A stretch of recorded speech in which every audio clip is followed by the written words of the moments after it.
Kia ora koutou. This is HR Chats with me, Te Reira. This particular episode is the third in a three-part series of conversations with Karli Te Aotonga on how HR practice is vital to the well-being of the Māori workforce. Hey, look, when it comes to challenges in the workplace, this will be one of those friction areas. How do you support Māori employees through any of those numerous workplace challenges? Seek an enabling process that maintains the mana of the people and the issues through a solution that enhances the mana of all concerned. So what I mean by that is make sure your line managers are knowledgeable and equipped to handle and resolve issues before they develop into something serious in the first instance.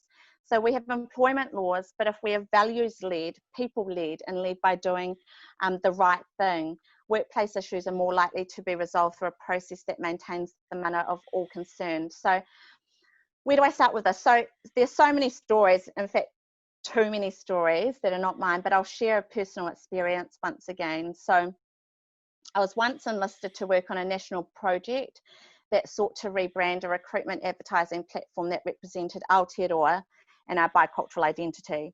And the project partnered with a Māori advertising agency. So I was my employer's HR rep for this, and there was what ended up happening is there was a change to our team leader and a new team leader stepped on board. So she was completely insensitive and uninformed about our treaty partnership and made the call to swap me out and herself in. So her delivery of this in the first instance was different, to say the least. So I was called into a meeting room and delivered the news framed by, and excuse me, I do know how to say New Zealanders, but we are all New Zealanders and all equal. Therefore, I will now work on this project team. So I queried this by asking if she knew the rationale of my placement onto this project through our mana whenua organisational obligations in the first instance, and my knowledge of this space through a Māori lens as an HR practitioner. What I got in response to this was, I don't know what mana whenua is, and I know Maori as my mother, a school principal, has dedicated her life to helping Maoris. For years, she's put food in Maori kids' lunch boxes using her own money. So I'm just picking my lip up, my jaw up off my desk. Was that recent? Recent enough. Recent enough that it's still still the forefront of memories. Yeah. But Yeah. so it might sound shocking to you, Te Reira, and to all of you listening as HR practitioners, but I mean she was HR, but this really will be no shock to many Māori and what they experience in their workplace. So please ensure your people managers are well coached, trained and developed, and please ensure you have processes in place to support both parties in a way, like I said, advances the mana of both. So lucky for her and me, I had a cultural supervisor. I had my co-master who helped me navigate this towards a positive outcome that supported my well-being. I didn't ask to be placed in this position, of course, and I didn't want to pursue it legally. It wasn't good for me, I felt, or good for my whānau. And so I was supported in a way that my well-being was advocated for, so that this could actually be remedied and mana enhancing for her as well. So it was a good opportunity for her professional and cultural development. And the other thing is, the law does not always need to lead. What can lead is a holistic approach, our law, the LORE, to creating and initiating what is fair and what is right.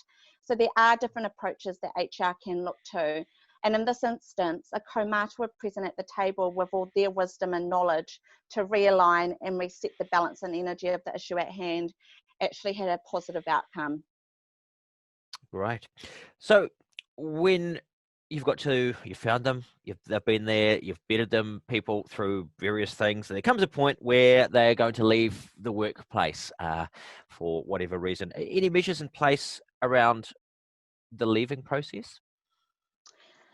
Yes, well, just like the mihi whakatau process of welcoming all new employees, a poro aki may be held for employees, even if there have been relationship issues, if they're not too serious, of course. So acknowledge them and wish their family well, and allow their colleagues to share a few good words about them and share a kai together. So this is a cultural practice. So there is a certain tikanga to observe. So again, seek the right support and advice well in advance.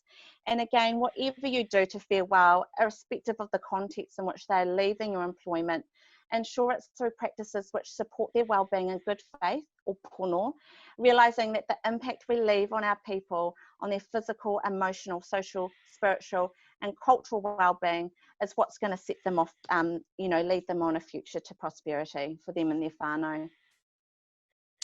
It's really just, if there's anything that we love in this country, it's a good welcome, something to eat, sort of an enhancing experience, and then when we're disappearing, to go and do something else, we love to say, to be thanked and have something else to eat. A cup of tea goes a long way in these functions, and it is, isn't it? I often say it's one of the oldest of all human interactions. That literally the breaking of bread together. It is. Every culture has it. Yeah. It is, and like Any I final say, sorry. No, go on. No, go on. And like I say, these things apply for all people. Yeah. Any final thoughts? Yes, so take a look again, as I said, at Tā Mason Jury's framework of Te Whare Tapawhā. It's really easy to understand, it's enlightening and meaningful for Māori and can be applied for all. Take a look at readings by Dr. Shelley Spiller, and again, that report that I mentioned is called Kōkiri Whakamua, Fast Tracking Māori Management, a short report on HR practice.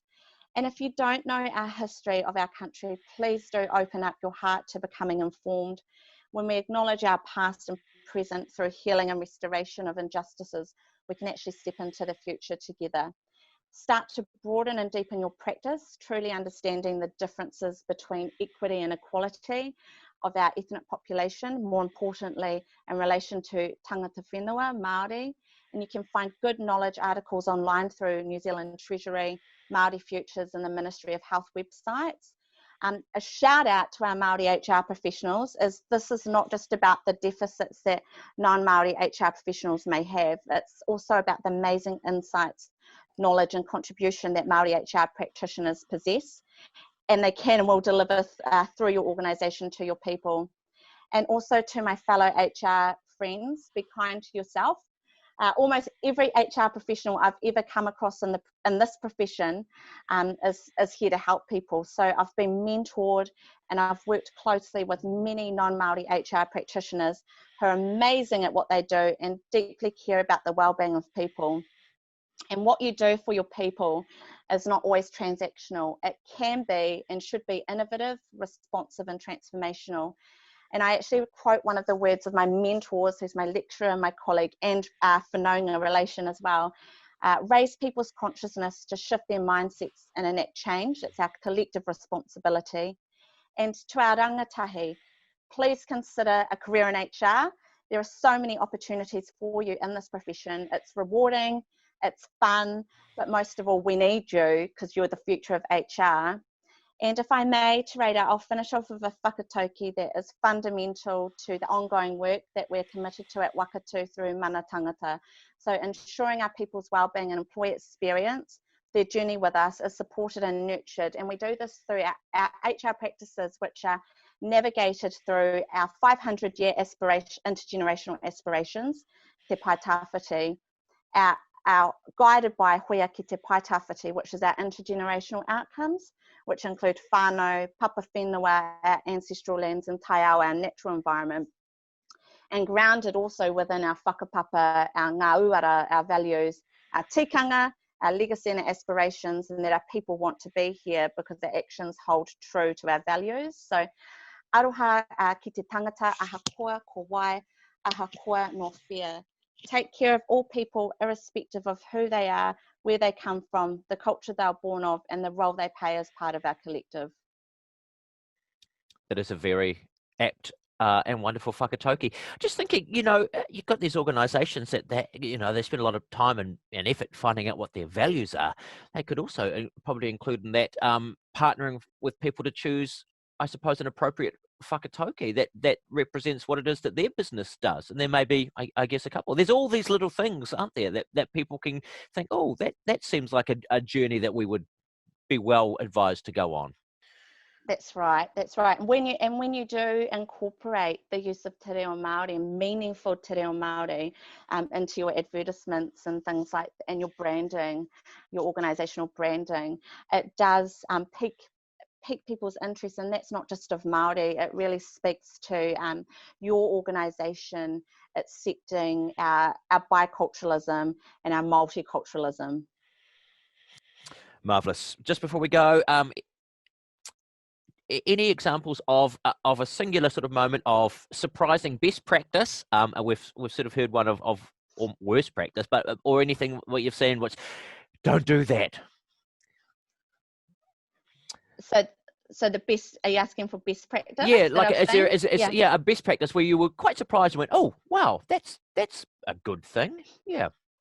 Yes, well, I will actually give a shout out to all the wonderful nursing workforce development team for the Canterbury and West Coast District Health Board, led by fantastic leaders over there. So when they are actually throughout their assessment centres for new graduate nurses, they have embedded processes to ensure that we do have representation for Māori and representation throughout the deliberation as well, from the moment that they receive applications and right throughout that recruitment assessment centre process.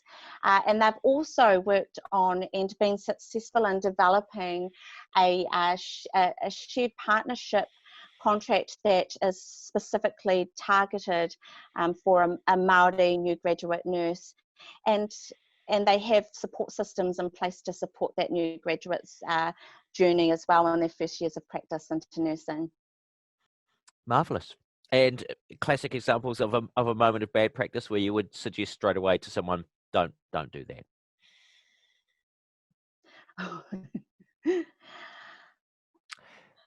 Anything with a lack of authenticity, box ticking, relying upon someone to perform a function simply because they're the token Māori on a workforce.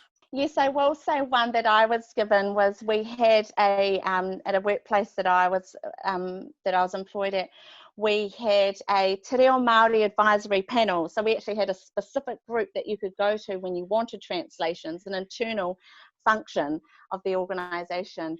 But they handed me, as their only Māori in their team, the list of phrases that they wanted translated to then take to that advisory group. Please don't do that. Do it yourself. That is a very good piece of advice. Karli Te Aotonga, thank you. This has been an absolutely wonderful and insightful conversation. Hopefully we can put some of those links to those documents up on the website so that people can finish listening to this and immediately go and download some PDFs and start reading. What's in store for you next while with a little bit of masters, another couple of months, finishing that off, collating it all together?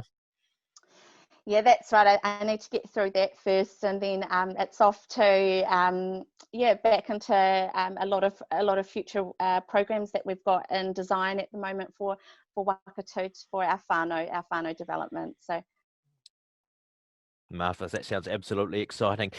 Karli has been chatting to us on HR Chats, where we chat to some of the leading lights in HR in the country. As I say, if you have anyone you think you would like us to chat to, or any ideas or concepts that you think we should chat about, do let us know. There's a link on the website page.